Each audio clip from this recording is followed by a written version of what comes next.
नमस्कार, आप देख रहे हैं न्यूज 18 मगध समाचार। मैं हूं मणिकांत। न्यूज 18 मगध के टॉप 10 खबरों में आपका स्वागत है।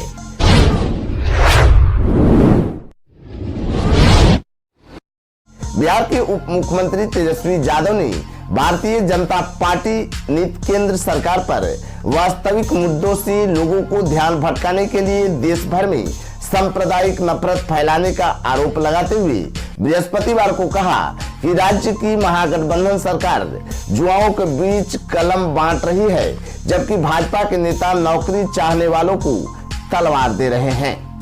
बिहार की राजधानी पटना में 1,20,336 नवनियुक्त शिक्षकों को नवनियुक्त पत्र वितरित करने के लिए आयोजित एक समारोह में यादव ने कहा, आज एक ऐतिहासिक दिन है। देश में कहीं भी एक ही समय में इतने बड़े स्तर पर सरकारी नौकरियां नहीं दी गई। जिन लोगों को आज नियुक्ति पत्र मिला है, वे इस वर्ष नए उत्साह के साथ दीपावली मनाएंगे।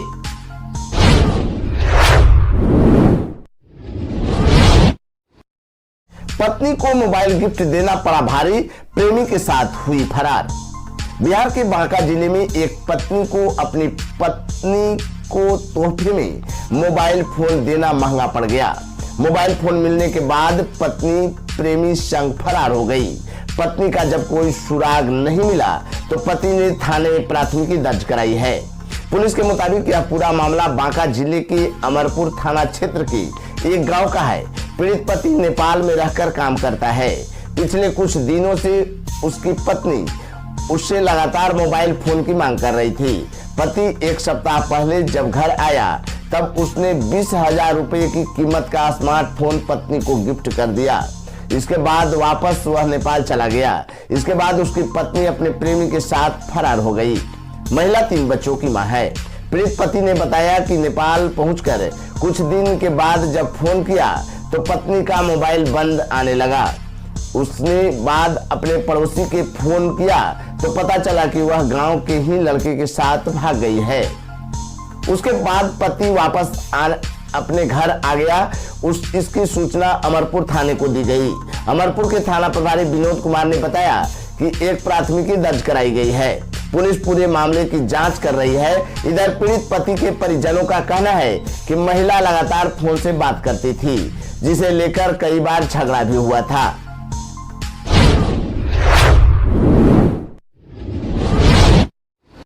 बिहार के बालू घोटाले को लेकर झारखंड के धनबाद में कई ठिकानों पर ईडी के छापे।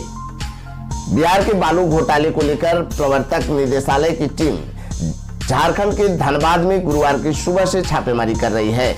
बताया गया है कि धनबाद के सिंदरी में सुरेंद्र जिंदल और मिथिलेश सिंह के ठिकानों पर रेड चल रही है। इन दिनों दोनों की जयप्रकाश नगर और चंचनी स्थित आवासों पर बड़ी तादाद में सुरक्षा कर्मियों की तैनाती की गई है। सूचना है कि बालू कारोबारी मिथिलेश सिंह को ईडी ने हिरासत में ले लिया है। हालांकि इसकी आधिकारिक तौर पर पुष्टि नहीं की गई है। बता दें कि इससे पहले बीते 5 जून को ईडी ने झारखंड के धनबाद और हजारीबाग में छापेमारी की थी।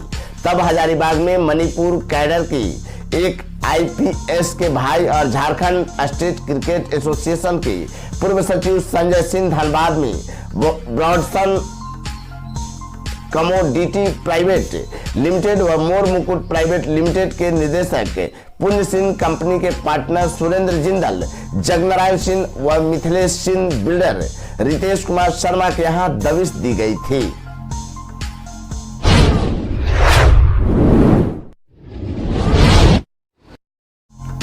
जीतन राम मांझी ने लगाया जनता दरबार। बीपीएस के जरिए बहाली पर उठाया सवाल, पूछा जब क्वालिफाई 1,10,000 किए तो उससे ज्यादा अभ्यर्थियों को नौकरी कैसे मिली।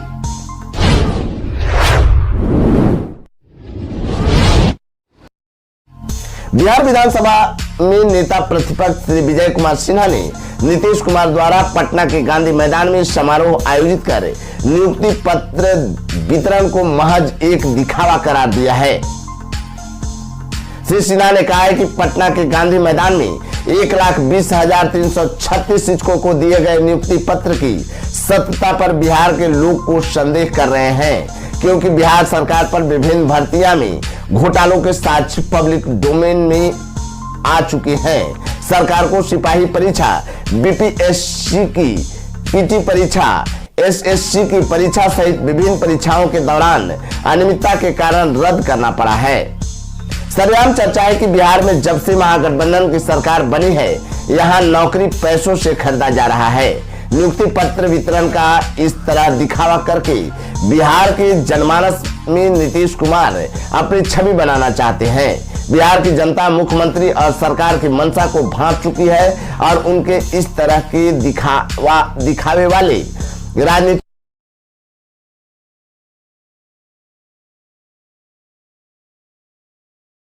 को अब दरकिनार करते हुए प्रदेश में बदलाव का मन बना चुकी है।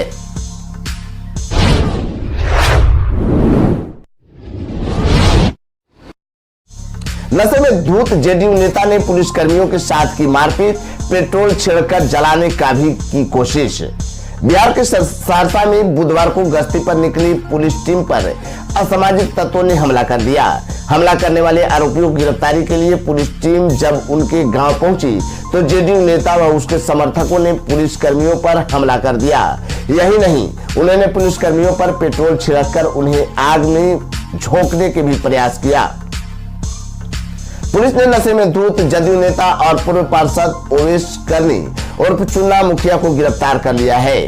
ओवैस जदयू के जिला कार्यकारिणी के सदस्य हैं। इस मामले में पुलिस ने 2 केस दर्ज किया है। इस मामले में जदयू नेता के पत्नी को भी नामजद किया गया है।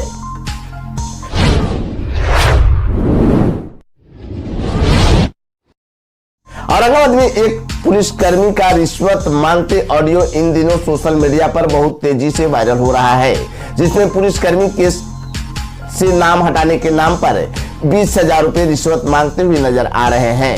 जब इस ऑडियो की पड़ताल की गई तो पता चला कि यह ऑडियो खुदवा थाना की पुलिस की है, जिसके द्वारा रिश्वत मांगा जा रहा है। हालांकि ऑडियो की पुष्टि न्यूज 18 मगध नहीं करता है।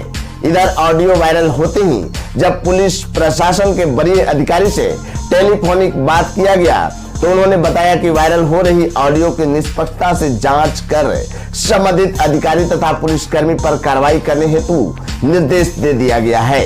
अब यह देखना लाजमी होगा कि क्या जिला के पुलिस कप्तान ऐसे भ्रष्ट पुलिस अधिकारी पर कितना सख्त कदम उठा पाती है। यह तो आने वाला वक्त ही बताएगा।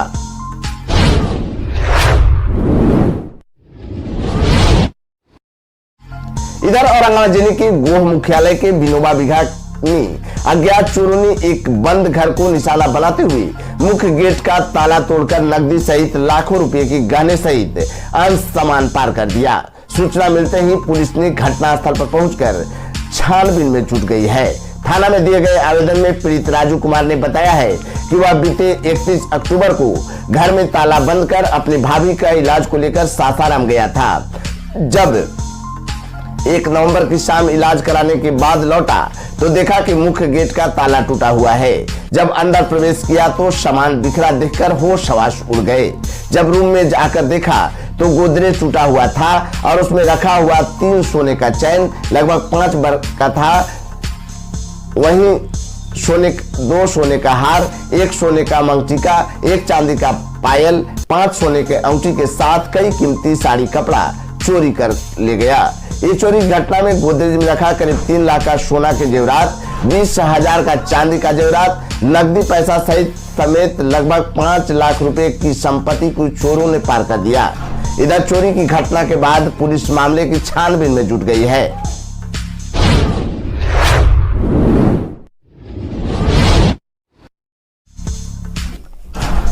औचक निरीक्षण के लिए देर शाम जहानाबाद पहुंच गए के पाठक शिक्षकों को दरी पर देख पदाधिकारियों पर भड़के।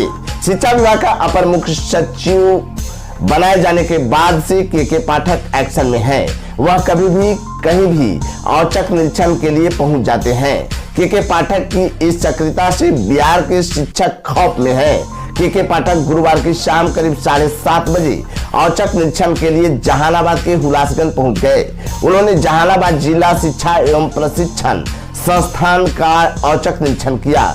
इस दौरान उन्होंने डीईओ रोशन आरा को प्रस्तावित डाइट कॉलेज को एनसीडीटी से मजदूरी दिलाने के लिए व्यवस्था सुधार और जरूरी कागजी प्रक्रिया को पूरा करने का निर्देश दिया।